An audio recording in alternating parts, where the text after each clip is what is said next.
नमस्कार, मैं हूं संजय भाटिया और आप देख रहे हैं लोकमत हरियाणा न्यूज। आज मैं एक बार फिर से बात कर रहा हूं रोहतक लोकसभा सीट के बारे में। आपको बता दूं, रोहतक लोकसभा सीट से भारतीय जनता पार्टी ने एक बार फिर से डॉक्टर अरविंद शर्मा को अपना प्रत्याशी घोषित किया है। वहीं बात करें कांग्रेस की, तो कांग्रेस ने बेशक अभी तक अपना कोई अधिकृत प्रत्याशी घोषित न किया हो, लेकिन राज्यसभा सांसद दीपेंद्र सिंह हुड्डा जिस प्रकार से मेहनत कर रहे हैं, रैलियां कर रहे हैं, डोर टू डोर अभियान चला रहे हैं, उससे साफ पता चलता है कि रोहतक लोकसभा सीट से दीपेंद्र सिंह हुड्डा ही कांग्रेस के प्रत्याशी होंगे। आपको मैं बता दूं, रोहतक लोकसभा सीट के अंतर्गत 9 विधानसभा क्षेत्र आते हैं। इन 9 विधानसभा क्षेत्रों में मतदाताओं का क्या रुझान है, किसके पक्ष में अधिक वोट जा रहे हैं, यह मैं आपको बताऊंगा। तो मैं आज सबसे पहले बात करूंगा रोहतक विधानसभा क्षेत्र की। रोहतक लोकसभा विधानसभा सीट की मैं अगर बात करूं, तो यहां पर दीपेंद्र सिंह हुड्डा को और अधिक मेहनत करने की आवश्यकता है। यानी कि दीपेंद्र सिंह हुड्डा को रोहतक शहर में अधिक मेहनत करने की आवश्यकता है। अभी तो समय है, और हमने जो सर्वे किया है रोहतक लोकसभा विधानसभा सीट का, तो इसमें दीपेंद्र सिंह हुड्डा हमें डॉक्टर अरविंद शर्मा के मुकाबले पिछड़ते हुए दिखाई दे रहे हैं। यानी कि करीब 14,000 वोटों से दीपेंद्र सिंह हुड्डा आज की तारीख में पीछे दिखाई दे रहे हैं। वहीं बात करूं मैं कलानौर विधानसभा क्षेत्र की, तो कलानौर विधानसभा क्षेत्र जो है वह दीपेंद्र सिंह हुड्डा के लिए लाभदायक दिखाई दे रहा है। यानी कि इस विधानसभा क्षेत्र से दीपेंद्र सिंह हुड्डा 12,000 से लेकर 15,000 के बीच में विजय प्राप्त कर रहे हैं, यानी कि जीत रहे हैं।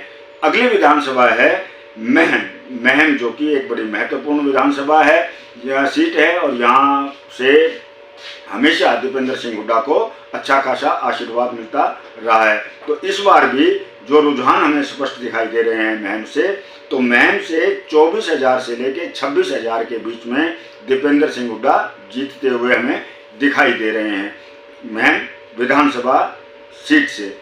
अगली विधानसभा सीट है गढ़ी सांपला, जो कि दीपेंद्र सिंह हुड्डा का गढ़ कहा जाता है, भूपेंद्र सिंह हुड्डा का गढ़ कहा जाता है।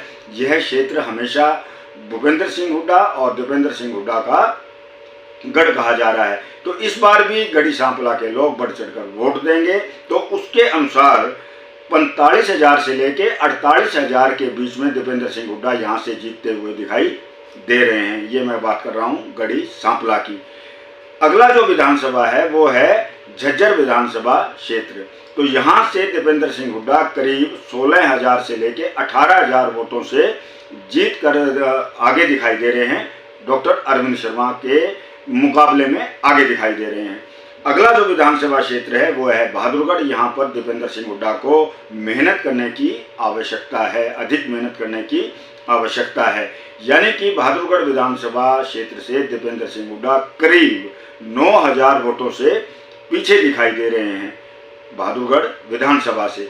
अगला जो विधानसभा क्षेत्र है वो है बेरी भी दीपेंद्र सिंह हुड्डा का गढ़ रहा है। बेरी ने हमेशा दीपेंद्र सिंह हुड्डा का साथ दिया है, पहले के इलेक्शनों में भी, और इस इलेक्शन में भी यही रुझान दिखाई दे रहा है कि बेरी से इस बार 28,000 से लेकर 30,000 की जीत जो है वो दीपेंद्र सिंह हुड्डा दर्ज करते दिखाई दे रहे हैं।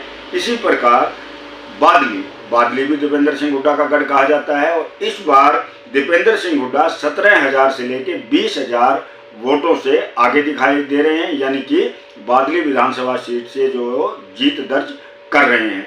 अब आता है कोसली बड़ा महत्वपूर्ण, इन पूरी 9 विधानसभा सीटों में सबसे महत्वपूर्ण रहा है कोसली, क्योंकि पिछली बार दीपेंद्र सिंह हुड्डा यहाँ से काफ़ी वोटों से हार गए थे। लेकिन अब पहले जैसी स्थिति नहीं है। हम ये नहीं कहते कि यहाँ से भारी बहुमत से दीपेंद्र सिंह हुड्डा विजयी होंगे, लेकिन अगर हारते हैं तो हार का अंतर बहुत अधिक नहीं रहेगा। यानी कि जो भारी भरकम हार मिली थी, जीते थे डॉक्टर अरविंद शर्मा, इस बार 2024 के चुनाव में वह हार का अंतर काफ़ी कम रहेगा।